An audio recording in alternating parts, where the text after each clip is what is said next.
नमस्कार. Hello doctor. ज्या कार्यक्रमाची आपण आतुरतेने वाट बघत असतात त्यात मी डॉक्टर चेतन दिलीप साळुंखे आपल्या सर्वांचं मनपूर्वक स्वागत करतोय. हॅलो डॉक्टर हा आमचा आरोग्यविषयक लोकप्रिय कार्यक्रम आहे ज्यामध्ये आम्ही तुमच्या आरोग्यविषयक प्रश्नांचं वेळोवेळी तज्ञ डॉक्टरांकडून मार्गदर्शन घेत असतो. आजचा कार्यक्रम हा आमचा प्रायोजित कार्यक्रम आहे.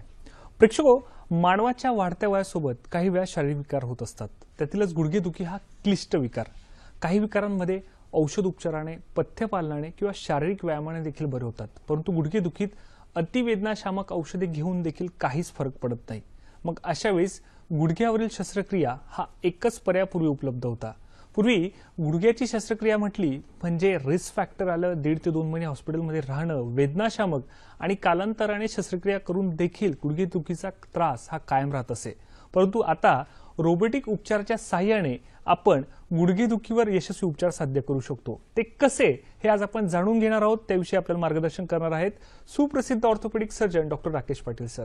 नमस्कार सर. आजच्या हॅलो डॉक्टर कार्यक्रमात आपलं मनपूर्वक स्वागत. डॉक्टर राकेश पाटील हे महाराष्ट्राला परिचित असं व्यक्तिमत्व आहे. डॉक्टरांचं MBBS शिक्षण हे doctor DY Patil medical college Kolhapur येथून झालेलं आहे. त्यांचं पदव्युत्तर शिक्षण हे KM हॉस्पिटल पुणे येथून झालेलं आहे. भारतातील अनेक नामवंत हॉस्पिटलमधून गुडघेदुखीवरील अत्याधुनिक तंत्रज्ञान त्यांनी आत्मसात केलेलं आहे. मागील 7 ते 8 वर्षापासून ते लोकमान्य हॉस्पिटल पुणे व कोल्हापूर येथे सेवा देत आहे. उतार वयातील गुडघेदुखी हा त्यांचा आवडीचा विषय आहे. आजपर्यंत त्यांनी 6000हून अधिक, प्रेक्षक आकडा लक्षात घ्या, 6000हून अधिक त्यांनी गुडघेदुखीवरील यशस्वी शस्त्रक्रिया त्यांनी केलेल्या आहेत. आज आपण त्यांच्याबरोबर रोबोटिक पद्धतीने गुडघेदुखीवरील आधुनिक उपचार या विषयावर चर्चा करणार आहोतच, त्यांचं मार्गदर्शन घेणार आहोतच. त्याबरोबरीने आपलाही सहभाग आजच्या कार्यक्रमात अपेक्षित आहे, आवश्यक आहे. आमच्याशी संपर्क साधण्यासाठी आणि आपले नेमके प्रश्न विचारण्यासाठी कृपया आम्हाला खालील दूरध्वनी क्रमांकावर संपर्क साधा. आमचे दूरध्वनी क्रमांक आहेत 24908050 किंवा 24988050. मुंबई बाहेरील प्रेक्षकांनी 022 हा STD कोड डायल करायला विसरू नका. कार्यक्रम सुरू करण्यापूर्वी प्रेक्षकांसाठी आमच्या काही सूचना आहेत. प्रश्न विचारताना कृपया तुमच्या टीव्ही संचाचा आवाज थोडा कमी ठेवा जेणेकरून तुमचे नेमके प्रश्न आमच्यापर्यंत स्पष्ट ऐकू येतील. विषयाच्या अनुषंगाने येणारे प्रश्न आम्हाला तुमच्याकडून अपेक्षित आहे. कार्यक्रमाच्या शेवटी आणि कार्यक्रमाच्या मध्यभागी आजच्या तज्ञांचा पत्ता, दूरध्वनी क्रमांक आणि ईमेल ID आम्ही तुम्हाला दाखवणार आहोत. तो कृपया नोंदायला विसरू नका. तसेच कार्यक्रमादरम्यान मी तुम्हाला इतर विषयांवर देखील महत्त्वाची माहिती देणार आहे. चला तर मग आजच्या चर्चेला सुरुवात करूया. सर, पुन्हा एकदा आपलं मनपूर्वक स्वागत. सर, आजचा माझ्या विषयाचा पहिला प्रश्न आहे की संधिवात म्हणजे नेमकं काय, याबद्दल काय सांगणार आमच्या प्रेक्षकांना? संधिवात म्हणजे कोणत्याही सांध्याची कोणत्याही कारणाने जर झीज झाली असेल तर आपण त्याला संधिवात असं म्हणू शकतो. शब्दशः अर्थ संधिवाताचा असा आहे. आता संधिवात जर आपण पाहिलं तर याच्यामध्ये गुडघा हा आतापर्यंत आपल्या सर्वांना परिचित असा सांधा, वजन घेणारा सांधा आहे, सगळ्यात मोठा सांधा आहे शरीरामधला. तर आता हा संधिवात फक्त गुडघ्यांपुरता मर्यादित न राहता आता तो आजूबाजूच्या बाकीच्या सांध्यांच्या वरतीही मारा करत असतो, मारा करत आहे. परंतु त्याचं निदान वेगवेगळ्या पद्धतीच्या आजकाल ब्लड टेस्ट ज्या उपलब्ध आहेत त्याच्यामुळे आमवातासारख्या एक वेगळ्या प्रकारचा आर्थरायटिस किंवा संधिवाताचा प्रकार म्हणता येईल आपल्याला त्याला. तर खुब्याचे आजार किंवा खुब्याची सांध्यांची झीज किंवा खुब्याचा संधिवात, खांद्याचा संधिवात किंवा आपला कोपराचा जो सांधा आहे तर याचा संधिवात, तर अशी. परंतु विशेषतः सर्वात जास्त हालचाल जी आपल्याला सांध्यांची असते त्यामध्ये गुडघा वजन घेणारा सांधा असल्यामुळे याची झीज आपल्याला जास्त प्रमाणात पाहायला मिळते आणि याचं प्रमाण जे आहे हे आपल्याला जास्त पाहायला मिळतं. अच्छा सर, याला अनुसरून माझा पुढचा प्रश्न आहे की नेमकी किती लोकसंख्या याच्यामुळे त्रस्त आहे? काही आपल्याकडे आकडेवारी आहे का सर? त्याबद्दल काही व्हिडिओज किंवा काही दाखवता येईल का? काय सांगणार? नक्कीच. आपण जर पाहिलं तर संधिवातामध्ये रुग्ण कशा पद्धतीनं प्रभावित होतात किंवा कशा पद्धतीनं टर्मिनल स्टेजेसमध्ये आपल्याला रुग्ण चालताना किंवा गुडघ्याची जी रचना आहे ती कशा पद्धतीनं नैसर्गिक रचना पूर्णतः वाक आलेला आपल्याला इथं पाहायला मिळतोय की रुग्ण 1-2 पाऊल चालणं सुद्धा अशा रुग्णांना किती वेदनामय आणि किती कठीण जातं हे आपल्याला. हे रुग्ण जे आहेत हे कोणत्याही पद्धतीची ट्रीटमेंट वेळी न घेतल्यामुळे ही अशा पद्धतीची स्टेज अशा रुग्णांच्या वरती येते. आणि ही स्टेज आपण येऊ न देणे किंवा याच्यावरती प्रतिबंध काही उपचार आहेत किंवा आजकाल टेक्नॉलॉजी पुढे गेलेली आहे तर टेक्नॉलॉजीचा उपयोग करून आपल्याला बऱ्याच गोष्टी करता येतात. अच्छा, आपण पाहिलं तर संधिवातामध्ये एक्झॅक्टली काय होतं किंवा गुडघेदुखी किंवा झीज जी आहे ती सांध्याची एक्झॅक्टली गुडघा झिजतो किंवा गुडघ्याची झीज होते म्हणजे नेमकं काय हे आपण animation द्वारे अॅनिमेशन मध्ये एका चित्रकारांनी अतिशय सुंदररित्या इथं दाखवलेलं आहे की याच्यामध्ये हे कारण कोणकोणती कारण आहेत. त्याच्यामध्ये अति लठ्ठपणा किंवा अति मेहनतीचं काम किंवा विशेषतः शेतकरी वर्ग. बरोबर. तर आता ही गुडघ्याची एक नैसर्गिक रचना आपल्याला दोन हाडांच्या पासून आपला हा सांधा बनलेला आहे आणि याच्यामध्ये मध्ये जी आहे ते कार्टिलेज हे पिवळ्या रंगामध्ये पूर्णपणे कार्टिलेज आपल्याला दिसतंय. नॉर्मल दिसतं. ग्रेड 2, ग्रेड 3 आणि ग्रेड 4 मध्ये ते पूर्णपणे नष्ट होऊन जातं किंवा अंशतः साधारणतः 2 ते 3% फक्त त्याचा भाग राहतो. आणि नंतर दोन हाडं जी आहेत त्यांच्यामधलं कुशन केल्यामुळे हाडांची एकमेकावरची जी घर्षणाची प्रक्रिया चालू होते त्याच्यामुळे ऍक्च्युली रुग्णांना वेदना चालू होतात आणि मग आजूबाजूच्या कोलॅटरल लिगामेंट्स वरती जे पिलर्स आहेत आपल्या गुडघ्याचे ते पिलर्स पूर्णपणे कमकुवत व्हायला लागतात. आजूबाजूचे स्नायू कमकुवत होतात आणि त्याच्यामुळे मग हा आपल्या गुडघ्याला जो बाक आलेला आहे हा धनुष्याकार बाक बऱ्याच रुग्णांना पाहायला मिळतो. ते टर्मिनल स्टेजेसमध्ये मिळतो. आणि मग सर्वात शेवटी की ट्रीटमेंट जर वेळीच घेतली नाही, वेळीच जर आपण निदान नाही केलं आपलं, तर मग शस्त्रक्रियेशिवाय अशा रुग्णांच्याकडे कोणताच पर्याय उरत नाही. अच्छा सर, कार्यक्रमात आपल्याला पहिला फोन आलाय. आनंदजी यांचा फोन आलाय बुलढाण्यावरून. नमस्कार आनंदजी, आपला प्रश्न विचारा. हॅलो. हा हॅलो सर. हॅलो. हा हॅलो प्रश्न विचारा. सर मी आनंद डाकोरकर बोलतो. बोला. सर माझ्या आईला गुडघ्यांचा त्रास होतो. बर. आणि म्हणजे त्यांचं मी मागे चेकअप केलं होतं तर त्यांच्या पायातलं कॅल्शियम कमी सांगितलं होतं गुडघ्यांमधलं. बर. वय किती त्यांचं? त्यांचं वय आता 55. अच्छा, त्रास काय होतोय त्यांना? म्हणजे गुडघ्यांचा जास्त त्रास होतो आणि कमरेपासून पूर्ण म्हणजे अशी कळा मारतात. अच्छा, चाल निश्चितच सर या प्रश्नाचं उत्तर देतील. सर काय सांगणार थोडक्यात? त्याच्यामध्ये कॅल्शियमची तपासणी जी त्यांनी केलेली आहे तर ही बोन मिनरल डेन्सिटी टेस्ट आजकाल बऱ्याच ठिकाणी उपलब्ध आहे. बऱ्याच हॉस्पिटल्समध्ये रुग्णालयामध्ये ही टेस्ट उपलब्ध आहे. तर त्याच्यामध्ये बोन मिनरल डेन्सिटी किंवा कॅल्शियमची घनता जी हाडांच्या मध्ये पाहिजे असते ती त्यांची कमी आहे. दुसरी गोष्ट त्यांना कमरेपासून वेदना ज्या आहेत त्या, आणि तिसरी गोष्ट म्हणजे गुडघ्यांचं दुखणं. बेसिकली त्यांना दोन प्रॉब्लेम असावेत की एक म्हणजे गुडघ्यांची झीज, त्यांचं वय पाहता 55 वर्षे वय. दोन कमरेचा त्रास किंवा स्पॉन्डिलोसिस आपण ज्याला म्हणतो, जशी आपल्या गुडघ्यांची झीज होते त्या पद्धतीनं मणक्यांची सुद्धा झीज होते किंवा मणक्यांच्या मधील जी गादी असते तिचा दाब जो आहे काही प्रमाणात मज्जारुजींची वरती यायला लागतो, विशेषतः 45-50 नंतर. आणि तिसरी जी गोष्ट आहे की जनरलाइज ऑस्टिओपोरोसिस किंवा हाडांची ठिसूळता जी असते, विशेषतः स्त्रियांच्या मध्ये मासिक पाळीनंतर vitamin D metabolism completely derange होऊन जातं. त्यामुळे आपल्याला हे जनरलाइज बॉडी एक किंवा जनरलाइज वेग पेन जे असतं की शरीरामध्ये कुठेही त्यांना जरी आपण दाबलं शरीरामध्ये तरी त्यांना दुखत राहतं, वेदना होतात. निश्चितच आनंदजी सरांनी सांगितल्याप्रमाणे काही जर अजून तुम्ही जर वैद्यकीय तपासण्या केल्या तर त्याचा चांगला फायदा होऊ शकतो. आणि त्यासाठी लोकमान्य हॉस्पिटल 24 तास आपल्या सेवेत उघडं आहे. आपण कधी तिथे येऊन सरांची मदत घेऊ शकतात.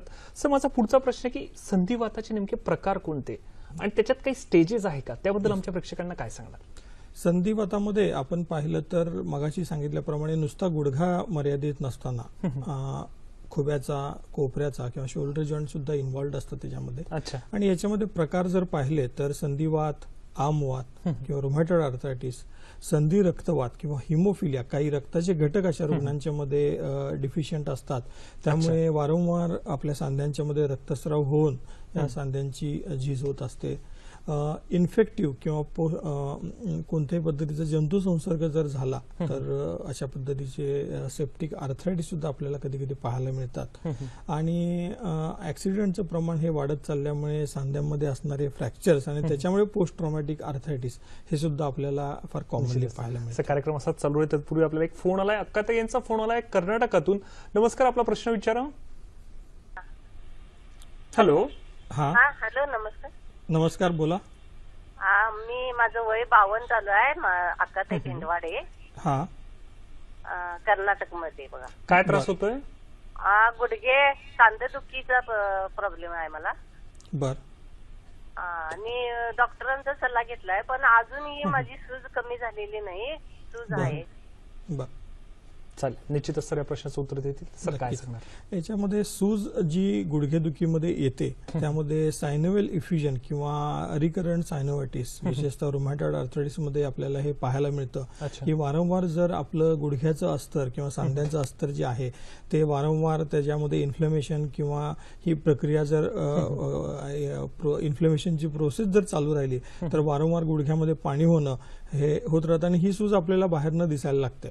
तर याच्यामध्ये मेन 2-3 गोष्टी आहेत की एक एक्सरे, 2 ब्लड इन्व्हेस्टिगेशन आणि त्याच्यानुसार ट्रीटमेंट ही करणं अतिशय गरजेचं आहे याच्यासाठी. सर म्हणजे आपण असं म्हणू शकतो की माणूस आयुष्यभर ज्या मेहनतीने काम करत असतो आणि त्या उतारवा ज्यावेळेस आराम करायची वेळ येते त्यावेळेस हा गुडघेदुखीचा त्रास चालू होतो असं आपण म्हणू शकतो.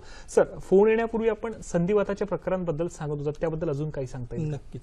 याच्यामध्ये आपण मगाशी पाहिलं त्याप्रमाणे गुडघ्याचे आपण वेगवेगळे प्रकार जर पाहिले तर त्याच पद्धतीने गुडघ्याचे काही टप्पेही असतात. अच्छा, तर टप्प्यांच्या मध्ये जर पाहिलं तर ग्रेड 1 टू ग्रेड 4. तर ग्रेड 1 डाव्या बाजूला आपण पाहतोय तर की एकदम गुळगुळीत आपल्याला कार्टिलेज जे आहे ते 2 हाडांच्या मध्ये गॅप ही अतिशय वेल मेंटेन गॅप आहे. अच्छा. आणि एक्स्ट्रीम राईटला किंवा उजव्या बाजूला आपण जर शेवटचा एक्सरे पाहिला तर त्याच्यामध्ये बोन ऑन बोन कॉन्टॅक्ट किंवा 2 हाडांच्या मध्ये घर्षण, मी मगाशी सांगितलं त्या पद्धतीनं हे घर्षण व्हायला लागतं आणि गुडघ्याला पूर्णपणे जे कार्टिलेज आहे ते नाहीच होऊन 2 हाडं एकमेकावरती झिजायला लागतात. तर अशा पद्धतीनं पहिल्या टप्प्यापासून 4थ्या टप्प्यापर्यंतचा हा प्रवास असतो. अच्छा. आणि विशेषतः 60-65 नंतर आपल्याला हा 4था टप्पा पाहायला मिळतो. निश्चितच.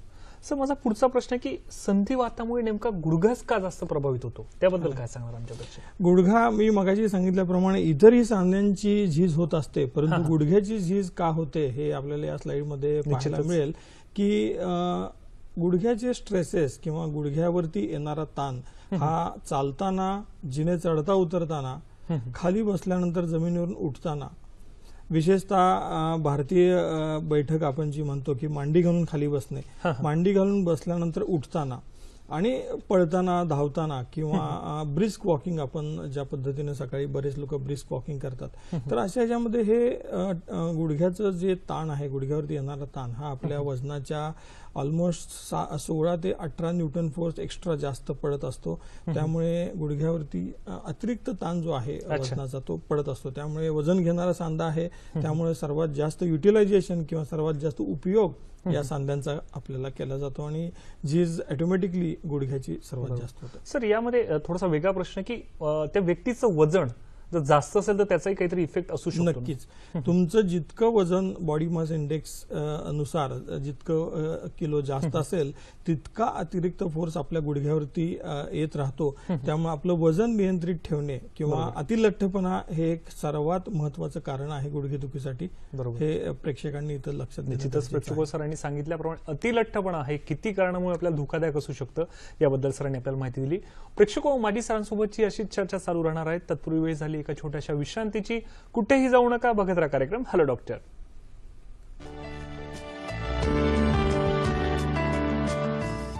ब्रेक नंतर पुन्हा एकदा आमच्या सर्व प्रेक्षकांचं मनपूर्वक स्वागत आहे. प्रेक्षक मला माहिती तुम्हाला देखील आजच्या दिवसांना बरेच प्रश्न विचारायचे असतील. माझी देखील सरांसोबतची चर्चा अशीच चालू राहणार आहे. परंतु तुम्हाला माहिती आहे का मँगो किंवा आंबा शरीरासाठी किती महत्त्वपूर्ण आहे? सध्या लागली उन्हाची चाहूल आणि त्यातही ग्रीष्म ऋतू म्हटला म्हणजे शरीरातील पित्त वाढत असतं. मग अशा वेळेस मधुर मधुर शीत गुणात्मक मँगो किंवा आंबा सेवन केल्यास त्याचा चांगला फायदा होऊ शकतो. आंब्याविषयी मी अधिक माहिती तुम्हाला पुढच्या कार्यक्रमात नक्कीच सांगेल.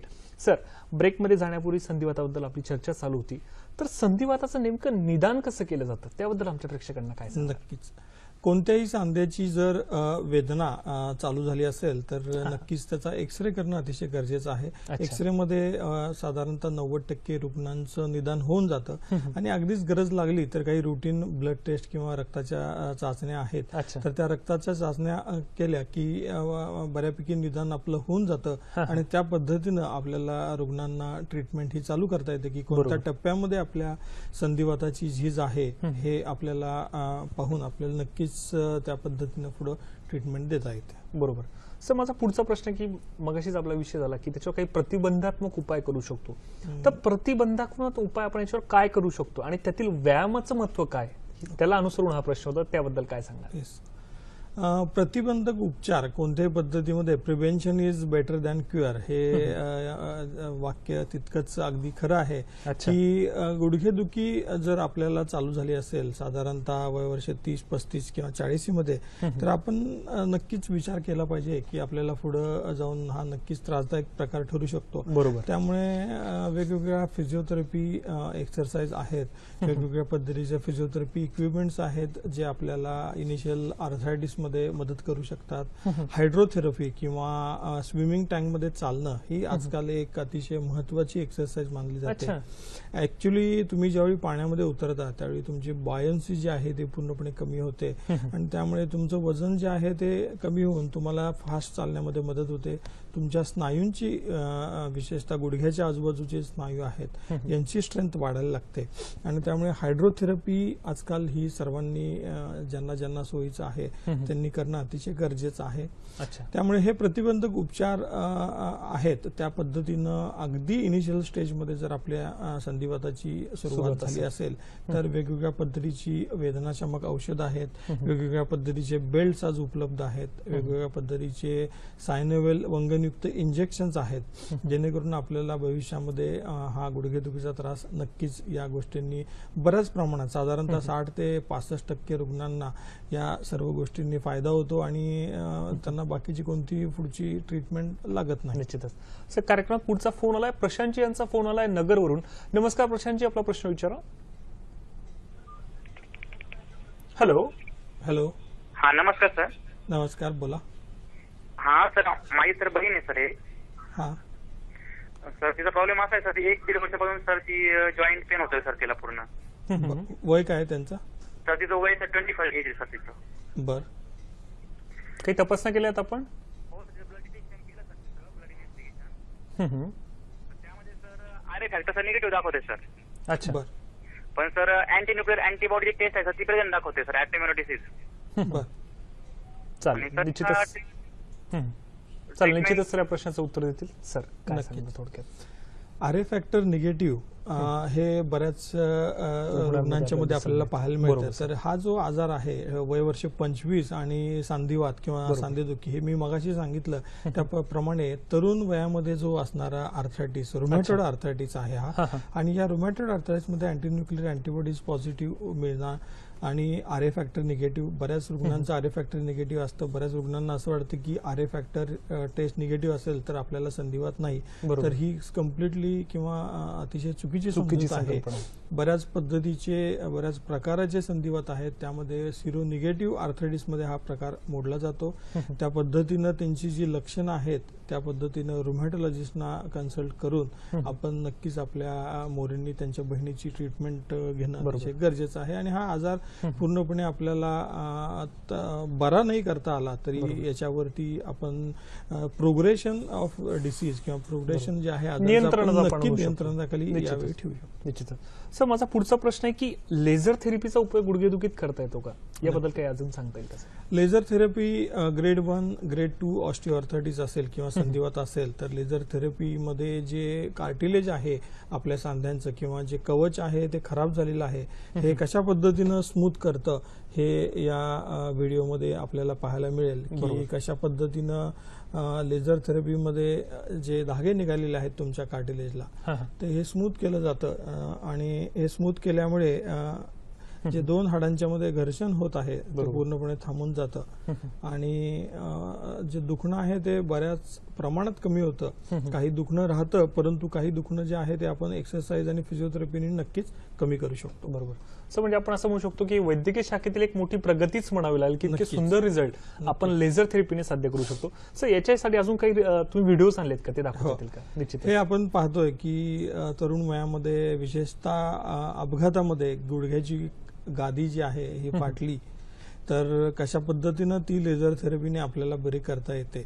किंवा हीच गादी जर फाटली आणि आपण जर वेळेच उपचार नाही केले तर आपल्या सांधेची झीज जी आहे ही इतर रुग्णांच्या मानाने अतिशय लवकर झपाट्याने होऊ शकते. त्यामुळे हे मधलं कुशन अगदी व्यवस्थित ठेवणं हे आपल्या सर्वांचं महत्वाचं काम आहे आणि हे याला वेळीच आपण ट्रीटमेंट देणं अतिशय गरजेचं आहे. बरोबर. म्हणजे सर, आपण असं म्हणू शकतो की संधिवात त्याचं लवकर निदान आणि त्यावर केले जाणारे सुंदर उपचार याच्याने आपण एक चांगल्या प्रकारचे रिझल्ट साध्य करू शकतो. सर, माझा पुढचा प्रश्न की कृत्रिम सांधेरोपण पद्धतीबद्दल आजचा महत्वाचा प्रश्न, त्याबद्दल काय सांगणार सर? नक्कीच. कृत्रिम सांधेरोपण हे आपल्याला साधारणतः शेवटचा टप्पा ज्यावेळी आपण ओलांडतो, ग्रेड 3 ग्रेड 4, त्याच्यामध्ये वेदनाशामक गोळ्या न घेतला तर वेदना थांबत नाहीत. अशा रुग्णांसाठी कृत्रिम सांधेरोपण हे अतिशय एक प्रभावकारी ट्रीटमेंट आहे असं म्हटलं तर चुकीचं ठरणार नाही. बरोबर. चेतन, मोडेन पण वाकणार नाही ही युक्ती किती श्रेष्ठ असली तर मोडणारे सांधेच नसतील किंवा वाकणारे सांधेच नसतील तर त्या सांध्यांचा काही उपयोग नाहीये. आणि आपल्याला आज या कृत्रिम सांधेरोपणामुळे आपल्याला पूर्णपणे वाकणारे सांधे उपलब्ध आहेत. आपल्या सांध्यांची मुवमेंट जी आहे ही पूर्ववत येऊ शकते. आणि कृत्रिम सांधेरोपण शस्त्रक्रियेमध्ये कोणत्याही पद्धतीचा धोका हा नाहीये हे रुग्णांनी जाणून घेतलं पाहिजे. याच्यामध्ये बऱ्याच संभ्रमावस्था अजून बऱ्याच रुग्णांच्या मध्ये आहेत की गुडघ्याचं ऑपरेशन केलं तर मला खाली बसता येणार नाही, मला उठता येणार नाही किंवा मांडी घालता येणार नाही. तर या सर्व चुकीच्या समजुती आहेत. आजकाल ज्या टेक्नॉलॉजी प्रगत तंत्रज्ञान जे आलेलं आहे याच्यामध्ये आपल्याला या सर्व गोष्टी करता येऊ शकतात. आणि याच्यामध्ये आपण पाहिलं की टोटल नी रिप्लेसमेंट किंवा कृत्रिम सांधेरोपण हे आज मागच्या 10 वर्षामध्ये चालू झालेली गोष्ट नाहीये. ही पुरातन काळापासून साधारणतः 1860 या दशकापासून नी रिप्लेसमेंटची शस्त्रक्रिया चालू झालेली आहे. याच्यामध्ये बरेच टेक्नॉलॉजी आल्या, बऱ्याच पद्धतीचे इम्प्लांट्स वेगवेगळ्या सायंटिस्टनी, वेगवेगळ्या ऑर्थोपेडिक सर्जन्सनी याच्यावरती बरेच रिसर्च करून आज आपण अशा स्टेजला आलेलो आहे की आपण आज रोबोटिक तंत्रज्ञानाने आपण गुडघेदुखीवरती किंवा कृत्रिम सांधेरोपण चे उपचार आज आपण उपलब्ध झालेले आहेत आपल्याला महाराष्ट्रामध्ये. आणि मी इथं सांगू इच्छितो लोकांना की टूल्स, टेक्नॉलॉजी आणि टेक्निक यामध्ये मागच्या साधारणतः 15 वर्षामध्ये ऑर्थोपेडिकमध्ये बरीच प्रगती झालेली आहे. आणि त्याचे रिझल्ट हे आहेत ते आपल्याला पाहायला मिळत आहेत आणि अतिशय उत्कृष्ट रिझल्ट आहेत. आपल्याला याच्यामध्ये कोणताही धोका जो आहे हा कृत्रिम सांधेरोपणमध्ये रुग्णांना नसतो. निश्चितच. सर, कार्यक्रम आपला पुढचा फोन आलाय, दत्ताजी यांचा फोन आलाय नांदेडवरून. नमस्कार दत्ताजी, आपला प्रश्न विचारा. हो नमस्कार सर, मी तालुका मुखेड, जिल्हा नांदेड, खरप खंडगाव इथून बोलालो. गुडघ्याचा त्रास आहे मला. बोला, वय किती आहे आपलं? वय 55. 55. काही एक्सरे वगैरे केलेले आहेत का? काय नाही सर. बर, ठीक आहे. काय केलं? निश्चितच त्या प्रश्नाचं उत्तर. वय वर्ष 55, गुडघेदुखीचा त्रास, ऑस्टिओआर्थरायटिस, वयानुसार होणारी सांध्यांची झीज, त्यामुळे एक्सरे काढणं अतिशय गरजेचं आहे. एक्सरे काढले की कोणत्या टप्प्यामध्ये झीज आहे ते बघून आपल्याला नक्कीच त्यांना ट्रीटमेंट ऍडवाइस करता येईल. बरोबर. दत्ताजी सरांनी सांगितल्याप्रमाणे पुढच्या काही तपासण्या करणं तुम्हाला गरजेचं आहे. त्या जर केल्या तर निश्चितच निदान करून चिकित्सेमध्ये एक सुंदर फायदा आपल्याला मिळू शकतो. सर, माझा पुढचा प्रश्न आहे की संगणक प्रणालीचा सांधेरोपण चिकित्सेत कसा उपयोग करता येतो, त्याबद्दल काय सांगणार? नक्की. याच्यामध्ये संगणक प्रणाली जर पाहिली तर टेक्निक किंवा टेक्नॉलॉजी जी आहे ती तंत्रज्ञान हे असं विकसित होत आलेलं आहे की कम्प्युटर आपल्याला ह्युमन एरर्स जे आहे ते पूर्णपणे नष्ट करू शकतो. शेवटी कोणताही मानव आहे त्याच्या हातून 1-2 मिलीमीटरचे जे एरर्स असतात, हा संगणक जो आहे तो 1-2 मिलीमीटरचे एरर सुद्धा पूर्णपणे नष्ट करतो. त्यामुळे आपल्याला ज्यावेळी आपण कृत्रिम सांधेरोपण करतो त्यावेळी 1 ते 2 मिलीमीटर जो एरर काही आहे किंवा एक्स्ट्रा बोन काही आपण काढत असेल तर हा संगणक जो आहे किंवा कम्प्युटर जो आहे तो आपल्याला सांगतो की हे कशा पद्धतीनं आपण इथं चुकतोय. त्यामुळे ते कम्प्युटरनी आपण हे नक्कीच साध्य करू शकतो की कशा पद्धतीनं याचा उपयोग आपल्याला म्हणजे अगदी अचूक शस्त्रक्रिया आपण करू. एक्झॅक्टली. ऑपरेशन नंतर किंवा शस्त्रक्रियेनंतर जी अचूकता आहे ही अशा रुग्णांच्या मध्ये आपल्याला पाहायला मिळते. बरोबर. मी आता इथं तुम्हाला कम्प्युटर असिस्टेड सर्जरी किंवा नेव्हिगेशन सिस्टमनी कशा पद्धतीनं ऑपरेशन केलं जातं हे इथं या अॅनिमेशन मध्ये पाहायला मिळते की इन्फ्रारेड जे आहेत किंवा क्ष किरण जे आहेत ते गुडघ्यावरती आपल्याला इथं पॉइंट केले जातात आणि सर्व जे तुमचं गुडघ्याचं चित्रीकरण आहे ते पूर्णपणे त्या कम्प्युटरमध्ये फीड केलं जातं. सगळे पॉइंट्स फीड केले जातात आणि त्या पद्धतीनं आपण इथं बोनी कट्स जे आहेत किंवा कशा पद्धतीने तुमचा गुडघा जो खराब झालेला भाग आहे त्याला एका विशिष्ट पद्धतीचा शेप देऊन आपल्याला हे कृत्रिम इम्प्लांट जे आहे ते इम्प्लांटेशन केलं जातं, जेणेकरून आपल्याला अचूकता जी आहे ती 100% याच्यामध्ये येऊन जाते. याच्यामध्ये कोणताही धोका किंवा कोणताही भीती रुग्णांनी बाळगायचं काही कारण नाहीये. त्याच्यामध्ये हे वैमानिक ज्या पद्धतीनं स्पेस सूट्स घालतात किंवा जंतुविरहित शस्त्रक्रिया लॅमिनार फ्लो थिएटर्स कशा पद्धतीनं जॉईंट रिप्लेसमेंटसाठी असणारे एक अतिशय एक्झाम उदाहरण देता येईल अशा पद्धतीचं हे थिएटर आणि कशा पद्धतीची निर्जंतुकीकरण थिएटर हे आपल्याला इथं पाहायला मिळत आहे की कशा पद्धतीनं हे नेव्हिगेशन शस्त्रक्रिया आहे ही केली जाते. आणि यामुळे आपल्याला नक्कीच रिझल्ट्समध्ये आपल्याला नक्कीच फायदा होतो. आणि रिझल्ट्स जर पाहिले आपण तर अशा लठ्ठ रुग्णांच्या मध्ये सुद्धा ऑपरेशन पूर्वी आपण जर पाहिलं तर एक पाऊल चालणं अशा रुग्णांना कठीण जातं आणि हेच रुग्ण आपण साधारणतः 1-1.5 महिन्यामध्ये या रुग्णांच्या मध्ये झालेला फरक आणि या रुग्णांच्या मध्ये चालीमध्ये झालेला फरक आणि त्यांच्या चेहऱ्यावरती असणारं हे हास्य हे आपल्याला सर्व काही सांगून जातंय की कशा पद्धतीनं याचा फायदा रुग्णांना होतोय. नक्कीच बरोबर, निश्चितच आपण म्हणू शकतो. या अशा पुढच्या टेक्नॉलॉजीमध्ये जर पाहिलं तर ज्या पद्धतीनं कम्प्युटर्स नेव्हिगेशन सिस्टम आपण यूज करू शकतो त्या पद्धतीने हे आयपॉड सारखे किंवा मोबाईल डिव्हाइस आजकाल हँडहेल्ड ऑर्थोलाइन सिस्टम सुद्धा आपण कृत्रिम सांधेरोपणमध्ये वैद्यकीय शाखेतील मोठी प्रगती आहे की मोबाईल सारखं डिव्हाइस आहे आणि त्याच्यानुसार तुम्ही आपल्या शस्त्रक्रियेमध्ये अचूकता आणू शकता. आणि अतिशय फास्ट ट्रॅक होणारी सर्जरी ही साधारणतः 15 ते 20 मिनिटांमध्ये आपण एका गुडघ्याचं हे कृत्रिम सांधेरोपण अशा पद्धतीने करू शकतो. आणि इथं आपण स्क्रीनवरती आपल्याला सर्व गोष्टी कळत असतात की आपण कुठं चुकतोय किंवा 1-2 मिलीमीटर आपण कमी जास्त जर करायचं असेल तर आपल्याला नक्कीच हे सिस्टम जे आहे ऑर्थोलाइन किंवा हँडहेल्ड नेव्हिगेशन सिस्टम आपल्याला नक्कीच मदत करते. यामध्ये रुग्ण पाहिले तर कशा पद्धतीनं रुग्णांचं चाल जे ऑपरेशन पूर्वी होती आणि ऑपरेशन नंतर हे आपल्याला इथं पाहायला मिळत आहे. एक सुंदर रिझल्ट आपल्याला साध्य झालेले. नक्कीच या रुग्णांचे आपण जर पाहिलं तर मगाशी सांगितल्याप्रमाणे गुडघ्याला आलेला बाक या रुग्णांच्या मध्ये आपल्याला पाहायला मिळतोय आणि साधारणतः 5 ते 6 दिवसांमध्येच हे रुग्ण अगदी व्यवस्थित त्या दोन्ही गुडघ्यांचं ऑपरेशन जे आहे हे एका दिवशी झाल्यानंतर 5व्या ते 7व्या दिवशी अशा प्रकारे वेदनाविरहित चालणं विदाऊट एनी सपोर्ट या रुग्णांना शक्य होऊन जातं. निश्चितच प्रेक्षको, माझ्या सरांसोबत ही चर्चा अशीच चालू राहणार आहे. तत्पूर्वी वेळ झाली एक छोट्याशा विश्रांतीची, त्यामुळे कुठेही जाऊ नका, बघत राहा कार्यक्रम हॅलो डॉक्टर.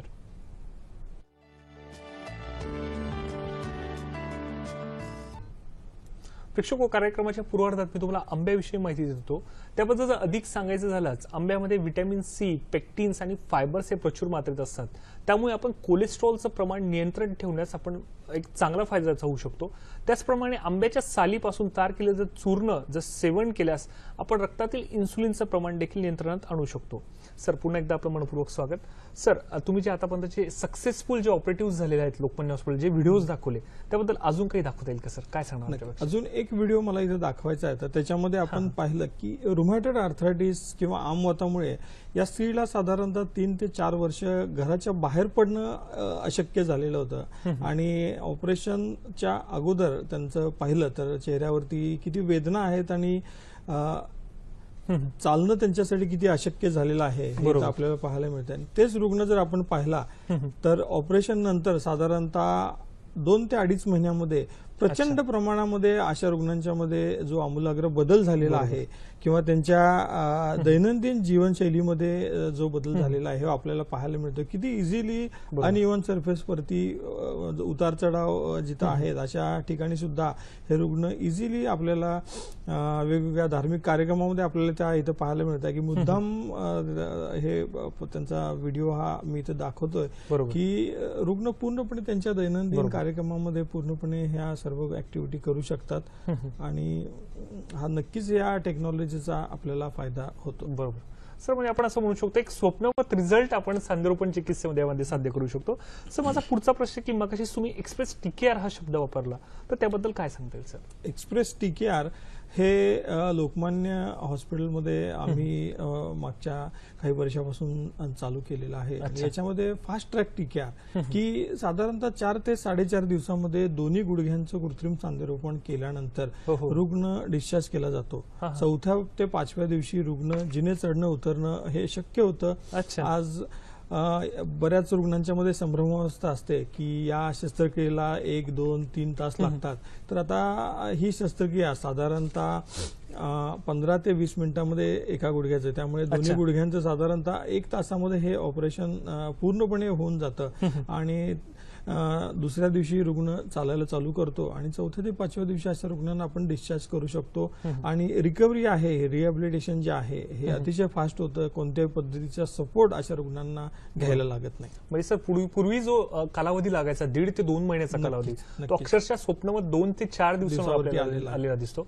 प्रेक्षको माझा पुढचा सरांसाठी प्रश्न आहे की सर रोबोटिक टेक्नॉलॉजी, प्रेक्षको मी तुम्हाला इथे अभिमानाने सांगू शकतो की रोबोटिक टेक्नॉलॉजीद्वारे संधिवातावर केले जाणारं यशस्वी ऑपरेशनाची सुरुवात ही लोकमान्य हॉस्पिटल पासून करण्यात आलेली आहे. तर सर ही रोबोटिक जी चिकित्सा पद्धती आहे तर त्याचा नेमका कसा उपयोग केला जातो त्याबद्दल काय सांगणार? रोबोटिक टेक्नॉलॉजीमध्ये आपण पाहिलं तर लोकमान्य हॉस्पिटल हे पहिलं सेंटर आहे भारतामध्ये जिथं ही सिस्टीम लॉन्च केलेली आहे. मागच्या साधारणतः 3.5 ते 4 महिन्यामध्ये बऱ्याच रुग्णांच्या वरती यशस्वी उपचार केले गेलेले आहेत याच्यामध्ये आणि बऱ्याच रुग्णांना त्याचा फायदा झालेला आहे.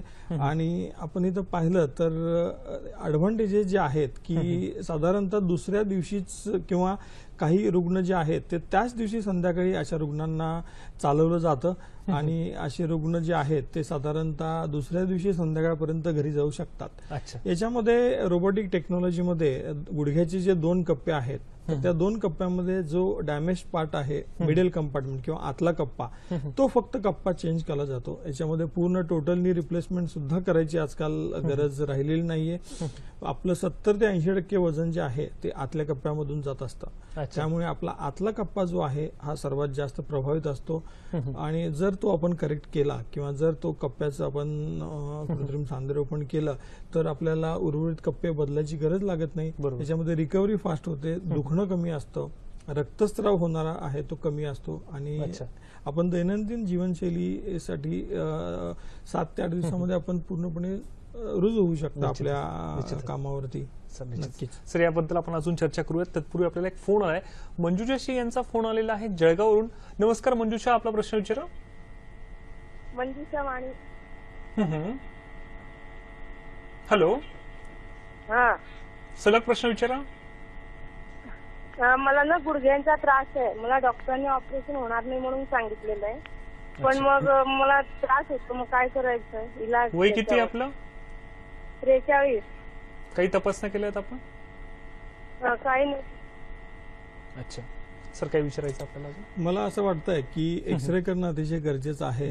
एक्सरे करून आपला आर्थरायटिस कोणत्या टप्प्यामध्ये आहे हे पाहणं अतिशय गरजेचं आहे आणि त्यानुसार ट्रीटमेंट ही आपल्याला नक्कीच देता येईल. आणि ट्रीटमेंट आज कोणत्याही गुडघेदुखीच्या कोणत्याही स्टेजला आजकाल बरेच रुग्ण असे आहेत की जे 6-6 महिने 1-1 वर्ष चाललेले नाहीयेत, फक्त भीतीमुळे चाललेले नाहीयेत. तर ही भीती जी आहे ही रुग्णांच्या मनातून पूर्णपणे गेली पाहिजे. 1-1 वर्ष न चालणारे रुग्ण शस्त्रक्रिया केल्यानंतर नक्कीच चालू शकतात. या शस्त्रक्रियेमध्ये आपलं दुखणं निघून जातं, आपल्या सांध्यांच्या हालचाली पूर्वपदावरती येतात आणि एक मोबिलिटी किंवा life is movement, movement is life. आपल्या जीवनामध्ये हालचाल ही अतिशय महत्वाची आहे आणि ही हालचाल आपण पूर्वपदावरती या गोष्टीमुळे आणू शकतो. म्हणजे आपण असं म्हणू शकतो की मंजुषाजी यांच्यामध्ये प्राथमिक निदान करून उपचार करणं हे तेवढंच महत्वाचं ठरतं. सर प्रश्न येण्यापूर्वी आपण रोबोटिक चिकित्सेबद्दल सांगत होतात, त्याबद्दल अजून काही सांगता येईल का सर? रोबोटिक टेक्नॉलॉजीमध्ये आपण पाहिलं तर हा रोबोटिक आर्म जो आहे हा रोबोटिक आर्म या कन्सोलमध्ये अतिशय महत्वाचा रोल आहे याचा. आणि रोबोटिक सिस्टीममध्ये या नेव्हिगेशन मध्ये जर पाहिलं आपण तर कशा पद्धतीनं रोबोटिक शस्त्रक्रिया गुडघेदुखीवरती केली जाते हे इथं पाहायला मिळतं की हे स्क्रीन जे आहे या स्क्रीनवरती गुडघ्याचं पूर्णपणे मॅपिंग हे केलं जातं प्रत्येक व्यक्तीच्या गुडघ्याची रचना ही वेगवेगळी असते. त्यामुळे प्रत्येक व्यक्तीला कोणत्या पद्धतीचा पार्ट किंवा कोणत्या साईजचा पार्ट आहे हे आपल्याला हे सगळं मॅपिंग जे आहे सायझिंग हे सगळं या स्क्रीनवरती होतं. आणि आपल्याला या रोबोटिक सिस्टीम मध्ये कोणत्याही पद्धतीचं हाड जे आहे हे कट करावं लागत नाही. जो फक्त डॅमेज पार्ट आहे किंवा जे खराब झालेलं कार्टिलेज आहे त्या रोबोटिक आर्मनी ते फक्त बर केलं जातं किंवा आपण रबरने ज्या पद्धतीनं पेन्सिल लिहिलेली पेन्सिल आहे ती खोडू शकतो त्या पद्धतीनं हे बरिंग जे आहे हे आपल्याला या कार्टिलेजचं केलं जातं. आणि त्यावरती आपल्याला ही कॅप जी आहे किंवा ऑक्सिडाइज झिरकोनियम किंवा ऑक्झिनियम धातूची ही कॅप जी आहे ही आपल्याला इथं इम्प्लांट केली जाते. जेणेकरून 15 ते 20 मिनिटांमध्ये हे सर्व प्रोसिजर होते. हे इन्सिजन किंवा छेद जो घेतलेला आहे गुडघ्यामध्ये हाही अतिशय कमी प्रमाणात घेतला जातो as compared to total knee replacement. त्यामुळे रिकव्हरी, ब्लड लॉस, दुखणं या सर्व गोष्टी अतिशय कमी प्रमाणात होतात. त्यामुळे त्याच दिवशी संध्याकाळी अशा रुग्णांना आम्ही चालायला चालू करतो. काही रुग्ण आहेत जे अशा रोबोटिक तंत्रज्ञानाने अतिशय त्यांच्यामध्ये day care surgery day care आजकाल ट्रेंड जो आहे नी रिप्लेसमेंटचा हा वेस्टर्न कंट्रीजमध्ये अमेरिकन कंट्रीजमध्ये वगैरे कृत्रिम सांधेरोपण केल्यानंतर साधारणतः दुसऱ्या 1.5 दिवसामध्ये घरी सोडणं या गोष्टी आहेत. त्याच पद्धतीनं आपण आता तिकडे वाटचाल चालू आहे आणि याच्यामध्ये ही रिकव्हरी जे आहे अतिशय सुंदर रिकव्हरी आहे. पेशंटचं चाल जी आहे ही पूर्वपदावरती येऊन जाते. पेशंटमध्ये कॉन्फिडन्स येऊन जातो रुग्णांच्या मध्ये. असे काही रुग्ण आहेत जे संगणक प्रणाली किंवा कम्प्युटर असिस्टेड सर्जरीद्वारा बरे केले गेलेले आहेत, ज्याच्यामध्ये गुडघ्याला आलेला बाग जो आहे, गुडघ्यामध्ये असणारी अस्थिरता फक्त भीतीमुळं या टर्मिनल स्टेजपर्यंत या पेशंटनी आपली जी शस्त्रक्रिया आहे केलेली नव्हती. आणि तुम्ही ऑपरेशन नंतर जर पाहिलं तर हा आमूलाग्र बदल जो आहे हा अतिशय त्यांच्या चेहऱ्यावरती पाहिलं तर एक कॉन्फिडन्स लेवल येते की आपल्याला कोणत्याही पद्धतीने सपोर्ट कोणत्याही पद्धतीचा लागत नाही आपल्याला. आपण एक नॉर्मल आयुष्य इतर रुग्णांसारखं आपण एक 20 वर्ष तरुण झाल्यासारखं अशा रुग्णांना वाटायला लागतं. बरोबर, निश्चितच. सर, कार्यक्रम आपल्याला पुढचा फोन आलाय, जागृती यांचा फोन आलाय मुंबईवरून. नमस्कार जागृतीजी, आपला प्रश्न विचारा. हॅलो, नमस्कार. हा नमस्कार, बोला. नमस्कार सर. नमस्कार, बोला. माझ्या आईचं वय 72 आहे. बर. माझ्या आईचं वय 72 आहे. हा, बोला. आणि 7 दिवसापूर्वीच तिला गुडघ्याच्या ऑपरेशनचा सल्ला दिला गेला आहे. बर. आणि आम्ही तिचा एक्सरे वगैरे सगळं काढलेलं आहे. बर. तर आपण काय सांगाल सर यासाठी? या वयात तिचं ऑपरेशन करणं योग्य आहे का? सांगेल, नक्कीच.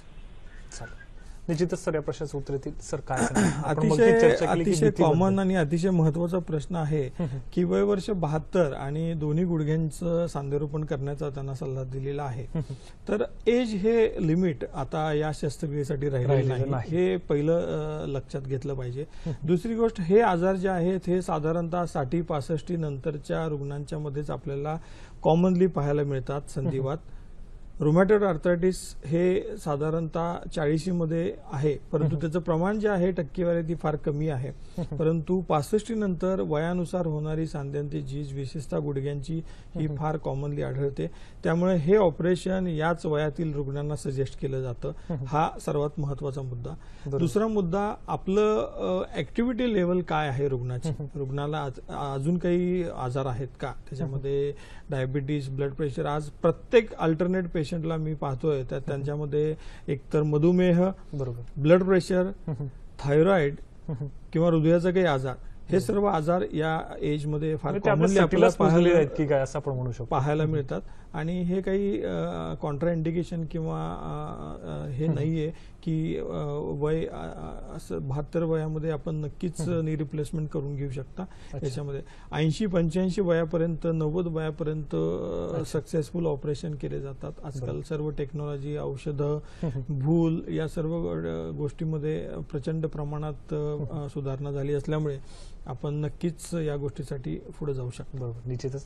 प्रेक्षको, वैद्यशाखेतील एक मोठी प्रगतीच म्हणावी लागेल की रोबोटिक उपचाराच्या साहाय्याने संधिवातात निदान करून योग्य उपचार केल्यास सुंदर फायदा होऊ शकतो. याबद्दल सरांनी आपल्याला माहिती दिली. प्रेक्षको, सरांसोबतची माझी चर्चा अशीच चालू राहणार आहेत.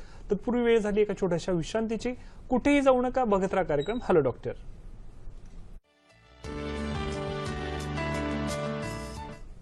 ब्रेकनंतर पुन्हा एकदा आमच्या सर्व प्रेक्षकांचं मनपूर्वक स्वागत आहे. प्रेक्षको, आता पाहू पुढील हॅलो डॉक्टरचे कार्यक्रम कोणते आहेत ते. उद्या रविवार दिनांक 7/5/2017 रोजी रात्री हॅलो डॉक्टरचा आमचा प्रायोजित कार्यक्रम आहे. विषय आहे त्वचा विकार आणि संयुक्त उपचार. सहभागी आहेत डॉक्टर अनिल पाटील सर. प्रेक्षको, आजच्या विषयाशी संबंधित आपले जर काही प्रश्न असल्यास आपण ईमेलद्वारे देखील आमच्याशी संपर्क करू शकतात, जेणेकरून कार्यक्रमाच्या पुढील भागात आम्ही त्याचं उत्तर देण्याचा प्रयत्न करू. सर, ब्रेकनंतर पुन्हा एकदा आपलं मनपूर्वक स्वागत. सर, तुम्ही रोबोटिक उपचारांचे जे सुंदर रिझल्ट साध्य झाले त्याचे जे व्हिडिओज दाखवत होतात, तर अजून काही व्हिडिओज आमच्या प्रेक्षकांना दाखवता येतील का? त्याबद्दल काय सांगणार? आपण पाहिलं तर इथं बऱ्याच रुग्णांच्या वरती गुडघ्यावरती बऱ्याचदा तरुण वयामध्ये सर्जरी केली जाते किंवा साधारणतः 55-60 मध्ये काही फ्रॅक्चर झालेले आहेत. तर अशा रुग्णांच्या मध्ये सुद्धा या रुग्णांच्या मध्ये आपण जर पाहिलं तर गुडघ्यामध्ये असणारी अस्थिरता जी आहे या रुग्णाची आपण इथं पाहतोय की गुडघा कशा पद्धतीने लपकतो चालताना. वजन दिलं की गुडघा लपकतोय. 2 ते 3 वेळा शस्त्रक्रिया केल्यानंतर आपण या रुग्णांच्या वरती ज्यावेळी शस्त्रक्रिया करतो त्यावेळी गुडघा पूर्णपणे स्टेबल होतो. गुडघ्यामध्ये जी लवचिकता आहे ती पूर्णपणे बंद होते आणि एक स्टेबल वॉकिंग आपण नक्कीच करू शकतो. टर्मिनल आर्थरायटिस मध्ये मगाशी म्हटल्याप्रमाणे फक्त भीती आणि त्यामुळे शस्त्रक्रिया न करून घेणे आणि मग या अशा कंडिशनला ज्यावेळी रुग्ण आमच्याकडे येतो त्यावेळी सुद्धा आपण याच्यामध्ये नक्कीच शस्त्रक्रिया करून त्यांना आपण पूर्वपदावरती त्यांच्या ऍक्टिव्हिटी लेवल ज्या आहेत त्या पूर्वपदावरती आणू शकतो आणि एक नॉर्मल लाईफ जी आहेत साधारणतः 20 ते 25 वर्ष अशा रुग्णांना पूर्णपणे तरुण झाल्यासारखं वाटायला लागतं आणि एक नॉर्मल लाईफ जगू शकतात. कोणावरती अवलंबून राहायची गरज नाहीये. विशेषतः वयोवृद्ध लोकांच्या मध्ये डिपेंडन्सी जी आहे ती कोणावरती ठेवायची गरज नाही. ना काठीचा आधार. लोकमान्य हॉस्पिटलनी जे मागच्या 7 ते 8 वर्षामध्ये एक सेव्ह नी कॅम्पेन आम्ही आता चालू केलेला आहे. ज्याच्यामध्ये say no to wheelchair, say no to stick. कोणत्याही पद्धतीचा काठी, व्हीलचेअर किंवा वॉकर याला आता नाही म्हणायचं आहे. 2030 पर्यंत संपूर्ण गुडघेदुखीपासून मुक्तता अशा रुग्णांना मिळाली पाहिजे हे आमचं मिशन आहे आणि हे मिशन हे नक्कीच आपल्याला या अशा पद्धतीच्या टेक्नॉलॉजीनी नक्कीच साध्य करता येईल. निश्चित असं म्हणू शकतो एक चांगली मोहीम लोकमान्य हॉस्पिटलतर्फे राबवली जाते. प्रेक्षको, पुढचा एक फोन आलेला आहे. गणेशजी यांचा फोन आलेला आहे यवतमाळवरून. नमस्कार, आपला प्रश्न विचारा. हा सर, माझी वय सर 28 वर्षाची आहे सर. मी चालताना सर पायाला लचका पडतो सर. असं एका पायाला म्हणजे असं चालताना असं टाईट होत नाही सर. वय तपासण्या केल्यात? हा सर, म्हणजे डाव्या पायाला सर चालताना असं लचका पडतो पायाला. चालेल, निश्चितच प्रश्नाचं उत्तर देईल. सर काय सांगणार? मग अशीच आपण तो व्हिडिओ पण टाकू. नक्कीच. त्यांचं आपण जर पाहिलं तर चालताना गुडघा लपकतो किंवा गुडघ्यामध्ये जी स्टॅबिलिटी हवी आहे ती नाहीये. तर ते पाहिलं तर त्यांना क्रुशिएट लिगामेंट टिअर असण्याची दाट शक्यता आहे त्यांचं वय पाहता. त्यामुळे MRI स्कॅन करून घेणं हे अतिशय गरजेचं आहे आणि MRI स्कॅन मध्ये आपल्याला जर लिगामेंट टिअर असेल तर आपल्याला दुर्बिणीद्वारे साधारणतः 2 ते 3 टाक्यांच्या मध्ये हे लिगामेंटचं ऑपरेशन आपल्याला करता येतं. एक एक्स्ट्रा लिगामेंट किंवा आपल्या गुडघ्याचं स्वतःच दुसरं एक लिगामेंट जे आहे एक्स्ट्रा जे असतं ते काढून आपण त्या जागी आपण त्याला कृत्रिम रोपण करू शकतो आणि आपल्या गुडघ्यामध्ये जी आहे इन्स्टॅबिलिटी ती पूर्णपणे बंद होते आणि आपण एक नॉर्मल चाल ही आपण नक्कीच करू शकता. बरोबर, निश्चितच. सर, या प्रश्नाच्या उत्तराला अनुसरून माझा पुढचा प्रश्न आहे की बऱ्याच रुग्णांच्या नातेवाईकांमध्ये आपण बघतो की गुडघेदुखी आहे पण शस्त्रक्रिया करण्यात त्यांचा जो विचार आहे हा 2 ते 3 वर्ष पेंडिंग असतो किंवा विचाराधीन असतो. अशांसाठी तुम्ही काय संदेश द्याल सर?